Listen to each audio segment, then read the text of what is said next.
Here's the story in one sentence. So Transcendentalism was an attempt to rescue the soul in a world that was training people to live without a soul. So this chapter starts with Emerson leaving America after everything in his life completely collapses. His wife dies, he leaves the ministry, he's burned out, grieving, and honestly not sure what kind of life he's supposed to be living anymore. So he does what a lot of people do in a moment like that, which he leaves. He goes to Europe, he goes looking for wisdom somewhere else. And here's the first thing that matters. The people he goes to meet, they kind of disappoint him. So William Wordsworth, Samuel Taylor Coleridge, these are really famous people that Emerson was very much influenced by. And Emerson goes to meet them, and they're okay. You know, they're a little older, they're kind of settled, they're very safe. Their spark is gone. But then he meets Thomas Carlyle. And that meeting is very different. So Carlyle is alive, he's restless, he's searching, he's still very much on fire. And that difference matters because Emerson isn't actually looking for famous ideas. He's looking for a way to live with integrity in a world that feels very spiritually hollow. And that's where Romanticism, European Romanticism, comes in, which you're going to read about in the chapter. So Romanticism isn't just poetry and art, which is what we really associate a lot with Romanticism. It's a revolt, a rebellion, a protest against a way of seeing the world that says reality is only what you can measure, weigh, calculate, and control. So it's a revolt against that. So think about the world these people were living in.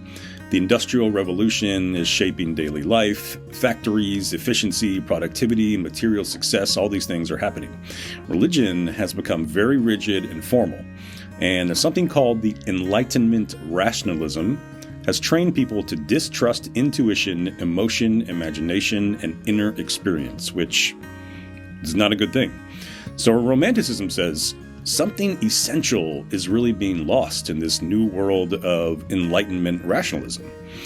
And the Transcendentalists are the religious wing of this Romanticism protest. The Transcendentalists are asking, what happens to human beings when we're trained to live only on the surface of things? What happens when we're taught to trust systems more than our conscience? And what happens when religion stops touching actual existence? Actual experience. This is why Emerson talks about the soul of the age, quote, the soul of the age.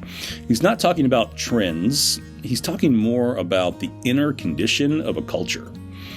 Now, where does religious authority now come from in liberal religion for transcendentalists? So traditional Christianity, of course, says that truth comes from scripture, doctrine, and institutions, but the transcendentalists don't just tweak that, they move the center entirely. They say, truth is revealed in experience. So God, or the divine, or the sacred, is not outside the world, but alive within the world. Nature is not scenery, it is alive with meaning. It is a teacher. It is the lecturer. So this is where Emerson's famous idea comes from, that nature replaces the Bible as the primary source of revelation. Not because books are bad, not because there's anything wrong with the Bible, but because life itself is speaking all the time, and we've stopped listening. I think that was true in their time, and it's also true in our time. And here's where people get confused. This inward turn is not about the ego, not about the self, or the ego that's related to what we think of as the self. It's not about whatever I feel must be true. It's about something much, much deeper. So the Transcendentalists believe that when you turn inward honestly, past performance, past roles, past expectations, you encounter something universal. Not just yourself, but a deeper self that connects you to everything else. And this is a major transcendentalist thought here. They're saying the individual isn't a fragment, the individual is a doorway. That's why Emerson talks about the first person singular not as narcissism, self-love, or just obsessed with who you are and loving who you are and loving yourself in a negative way, but as responsibility, the positive way. You are the place where the universe becomes conscious of itself. That means that how you live, actually matters. Now let's talk about the philosophy that underlies all of this, because this is where the chapter gets a little dense. So the Transcendentalists inherit a distinction from Samuel Taylor Coleridge, who borrows it from a guy named Immanuel Kant. And these are going to be two different ways of knowing the world, knowing the sacred, that kind of thing. One is analytical, measuring, comparing, breaking things into parts. That way of knowing is useful and necessary. Helps us survive, helps us cross the street. It builds bridges, schedules, and systems. The other way of knowing is intuitive, holistic, relational. It doesn't break reality apart. It sees patterns, meaning, unity.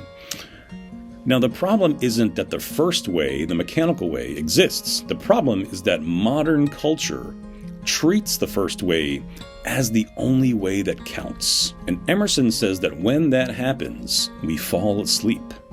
We live efficiently, we live productively, but we're not actually awake.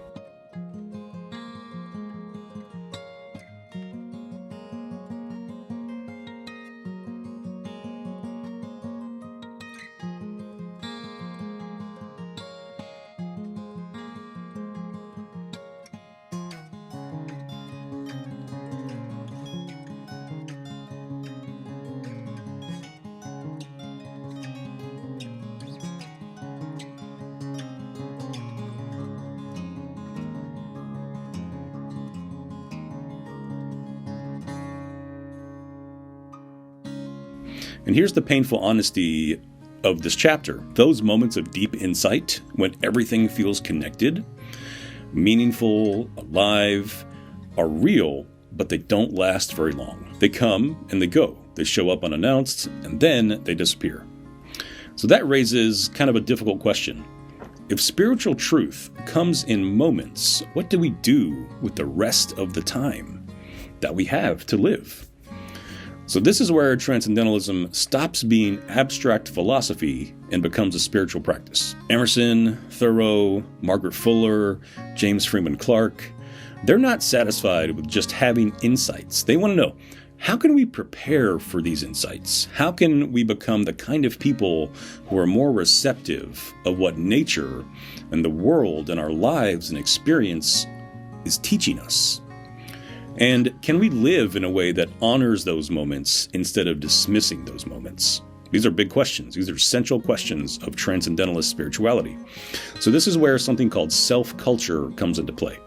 Now, self-culture does not mean self-improvement. It does not mean optimization, and it does not mean fixing yourself. It has nothing to do with any of that. It means cultivating the conditions under which conscience, attention, and moral clarity can grow. So, reading slowly, walking deliberately, paying attention in nature, journaling honestly, engaging in real conversation. We do these not to escape the world, but to return to it more awake. And then here's the final piece, and this is where it becomes unmistakably Unitarian Universalist, in my opinion. The Transcendentalists did not cultivate the soul just for personal enlightenment. They believed inner clarity had consequences. So they believed inner clarity had consequences. If the sacred is alive in nature, then exploiting nature is a spiritual failure. If conscience is real, then neutrality in the face of injustice is not an option. If truth shows up in experience, then institutions must be held accountable to lived reality. This is why Transcendentalism leads directly into things like abolition, women's rights, education reform, and democratic imagination. See, inner life and public life are not separate for Transcendentalists. So when you read this chapter, don't read it as history. Read it as a challenge. A challenge to ask the following questions. What kind of attention does my life train within me? What kind of attention does my life train in me? What kind of world does my way of living help create? And then, what might be possible if I took my own inner life seriously, not as a hobby, but as a responsibility?